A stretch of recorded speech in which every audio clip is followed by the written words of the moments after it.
ជីវិតជូនជាធាតជូនម្ដាយហើយសង្ខារនៅឡើ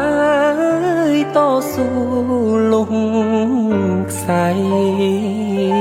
ពលីជីវិតកាពីទឹកដីដេញខ្មាំងចង់រៃពុនប៉ប្រហា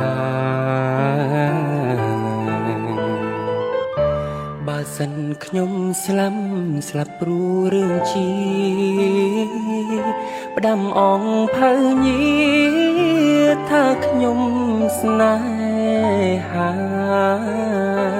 មាតុភូមិកំណានស្មើនឹងសង្ខារទូបីមរណាក៏មិនស្ដាយឡើយ